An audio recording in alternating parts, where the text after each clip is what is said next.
Hello, this is Cynthia Fick, and this is the June 30th stock market update. Well, again, there's always a lot of things going on in the market, and this week it is a CPI number coming out. It's going to be a next gauge of what's going on with inflation. So far, it's looking like the Federal Reserve is going to start lowering interest rates in September, and there may be another couple of those coming later in the year. Well, we'll just have to see. That's why the number is so important, but it looks like the economy is definitely slowing, but not too much. So it's that Goldilocks economy that we've been looking for, and that should continue. Another big theme, things we've talked about over the last couple of weeks, is what looks like a shift a little bit in the market. And we may be going more towards small cap.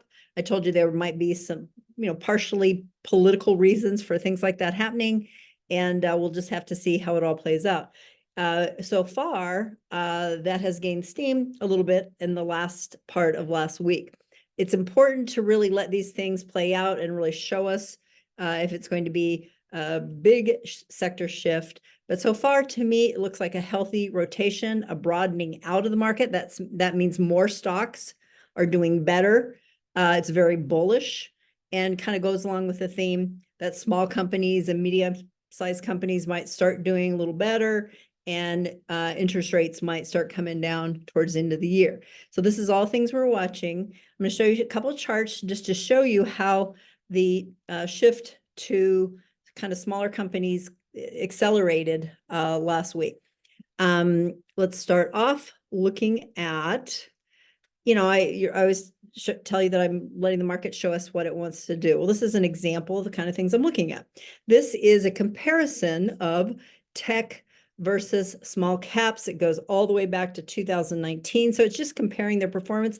And as you can see, this is the upward movement is when tech stocks are doing better than small caps. And overall, there has just been no comparison. Small caps don't have the earnings that tech companies do. And so you can see at different times it switches, and all of a sudden small caps are doing better. That's the downturns here. And you can see this is just over the last part of last week when we really solidly came down like this. So that's just something to pay attention to. All this is happening very solidly above a 200-month moving line. So that's important to look at too. Still a major uptrend. The S&P 500 versus small caps. Same thing here. When it's going up, S&P's outperforming, and it outperformed big. But there are periods of time where small caps start to do better. And you can see that's happening here. All of this is happening over a very long-term trend also. So does that mean if it shifts out, if we do have that healthy rotation, if more stocks do start to participate in some of these rallies, does that mean tech is dead and S&P 500 is going to be not doing well either? No, it just means they may have a rest, and let's look at their trends in the bigger picture too. Okay, so here's looking at tech stocks. We're going back to 2022 when we really started this rally.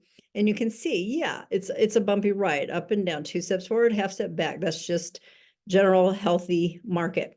As we can see right here, tech stocks have definitely pulled back, and they did so, at the beginning of the year. They did so last year also, and still, hey, they managed to keep going up. So this is all happening above that, very long trend line too.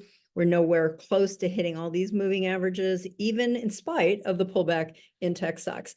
S&P 500, same thing here, going back to 2022 when the market really started to rally, 2 steps forward, half step back, never broke the long-term trend line. And here we are. We're just, this little pullback is a blip on the screen. So no, it's healthy for a market to broaden out, for more stocks to start doing better. That means it's sustainable, can last for longer. Now, do some of us who've been with us for a really long time and have maybe gotten overweighted in large company, especially large company tech stocks, those would be like QQQ, the NASDAQ 100 index, NVIDIA, some Apple, Microsoft. If you've gotten way overweighted, we may need to go in and kind of skim off some profits and diversify that money. So you may see us making some changes in that direction.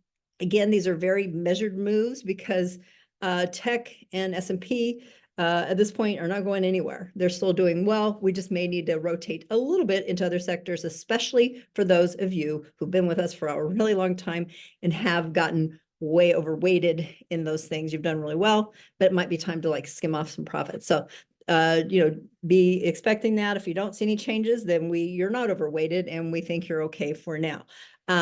Anyway, that's what's happening. We're gonna have all the Magnificent Seven over the next couple of weeks are coming out with earnings. So that could be very volatile also. And so just again, buckle your seatbelts. I told you the rest of this year was going to be volatile, and it has sure proven to be true. So hope you're doing well, and we'll talk to you next Tuesday. Have a good one. Bye.